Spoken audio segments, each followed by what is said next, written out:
guys, good morning everyone.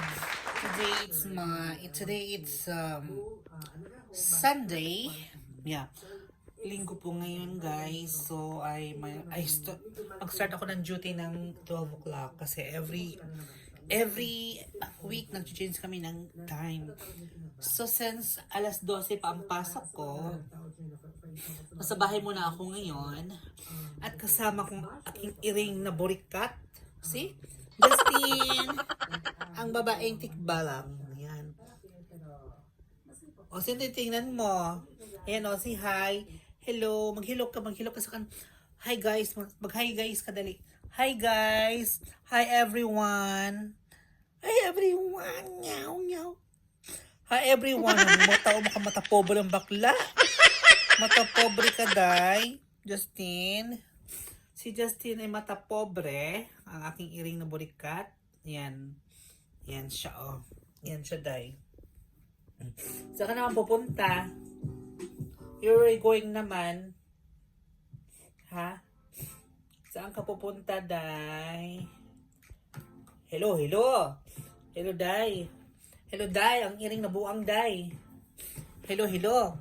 Hello, day. Mag-hi ka kasi. Hi. Napakasungit mo naman sa personal. Mag-hi ka sa mga guys, sa mga viewers mo. Hello. Hello everyone. Ganon. Hello everyone, Aday. Hello everyone. Welcome back to my channel. Hello everyone. Ay, maldita po sa Yan kasi ang pasok ko mamaya pa alas 12. So since alas 12 ang aking pasok, ang lola mo. At nagmuni-muni sa bahay, ganun. Alam mo naman, pag mga taong may mga pinagdadaanan, tapos sinasamahan ako ng aking pusang gala. Ayan. Snabera, day.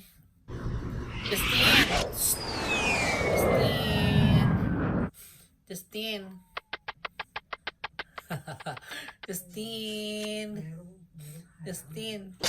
Hi. Justin. Wow! Justin. Mag-hi ka sa kanila. Mag-hi ka sa kanila ba? Hello everyone. Hello everyone. Baka sampalin mo, day. Mag-hi ka sa kanila. Hello everyone. Ayan. Magsalita ka kasi, day. Mag-hi ka, mag-talk ka ng yung mga mo, kineme mo, mga eksena mo sa buhay. Dali, chika mo sa kanila na kung saan-saan ka tumatae. Ayan. Ilang palo na. Ilang okray na ng lola niya. Hindi pa rin natututo. Kung saan-saan kumikiyo ay parang buang. No? Buangit. Ang buangit na iring. Ang buangit nga iring na bahog bilat. Buangit ka na? Bangit ka, day? Kasi ikaw. Alam mo guys, so dating pusa na tumalito eh. Tsaka yung kasama ng nanay niya before. Yung nanay niya kasi antipatika, maldita. Ito siyang pusa na to siya. Ano rin siya, takot siya sa amin, takot siya sa tao.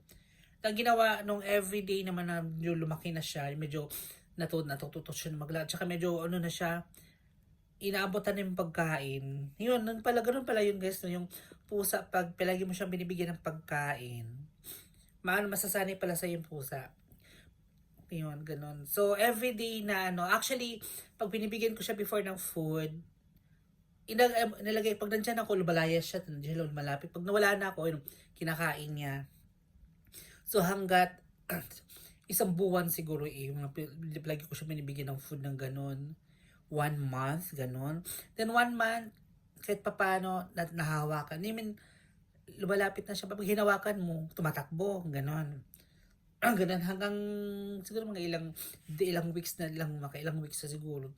Nagpahawak na siya. Then after that, nung nagpahawak na siya sa amin, natututo siya pumasok sa bahay namin. Ayan. O to siya pumasok sa bahay. Tapos pumasok sa bahay yun hanggang tinatawag na namin. Tapos binigyan namin ng pangalan. Siya po si Justine. Ang babaeng walang karanasan. Di ba, Justine?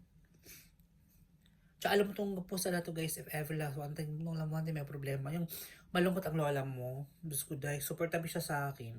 Hindi na talaga ko iniwanan. Tapos during off ko, tapos diba, alam niyo naman ang lola medyo malungkot.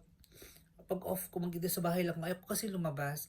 So, nandiyan lang siya. Katabi, tulog lang siya sa tabi ko sa may paahan ko. Hindi ko iniwanan. Ganun siya dahil.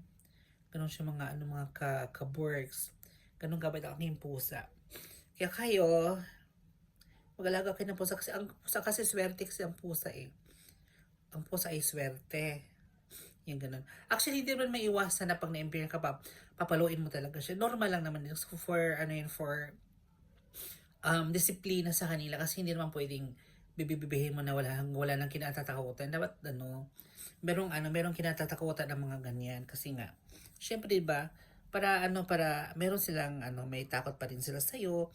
Hindi nila gagawin yung mga bagay na alam niyo mga bagay na ayaw mo, hindi niya gagawin. Ganon. Ito tulad ng burikat na ito, hindi ba hanggang ngayon hindi pa natututong kung saan tumatai eh. Mamaya kung pag-ahom ako may emberna yung tae mo, lalagyan ko ng sibuyas sa kabawang, gigisayin ko, papakain ko sa iyo. No?